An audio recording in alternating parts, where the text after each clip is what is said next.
जी, आज का हमारा टॉपिक है एआई इंजीनियरिंग और सॉफ्टवेयर इंजीनियरिंग दोनों में क्या फ़र्क है और किस तरीके से एक अच्छा एआई इंजीनियर बना जा सकता है। तो बेसिकली सॉफ्टवेयर इंजीनियरिंग जैसा कि हम जानते हैं उसका सॉफ्टवेयर इंजीनियर का मेनली काम जो है वो कोड राइट करना, आर्किटेक्ट बिल्ड करना, स्ट्रक्चर को मैनेज करना, एपीआईज़ को मैनेज करना, सिक्योरिटी देखना, end to end application front end back end components बनाना, ठीक है? और ये चीज़ें होती हैं। जबकि एआई इंजीनियर का काम उसी एप्लीकेशन में एआई फीचर्स को इंट्रोड्यूस करवाना, इंटेलिजेंट बनाना, ऑटोमेटिक कस्टमर सपोर्ट जैसा कि फॉर एग्जांपल उसमें बिल्ड करना और उसी डाटा को यूज करते हुए मजीद यूजर के लिए इंफॉर्मेटिव बनाना वगैरह शामिल होता है। अगर आपको सॉफ्टवेयर इंजीनियरिंग आती है तो आप इजीली एआई इंजीनियर बन सकते हैं with some additional learning curve, जिसमें आपको जो है कुछ मजीद एआई टूल्स सीखने होंगे। आपको सीखना होगा कि एआई कंपोनेंट्स को कैसे मैनेज किया जा सकता है, एआई एजेंट्स को कैसे मैनेज कर सकते हैं और एआई वर्कफ्लो को कैसे मैनेज कर सकते हैं, और अपनी एप्लीकेशन के डिफरेंट कंपोनेंट्स को, पार्ट्स को, पाइपलाइंस को कैसे ऑटोमेट कर सकते हैं। क्योंकि जब हम एआई सिस्टम की तरफ आए तो हमें बहुत सारी चीजों को जो है वो ध्यान में रखना होता है, स्पेशली जिसमें सिक्योरिटी है, स्केलेबिलिटी है, जिसमें परफॉर्मेंस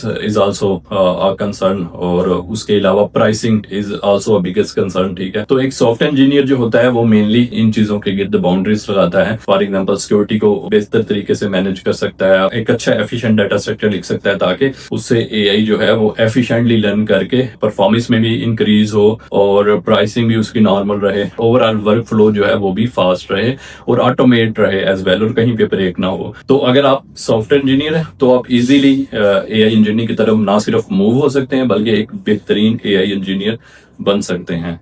थैंक यू।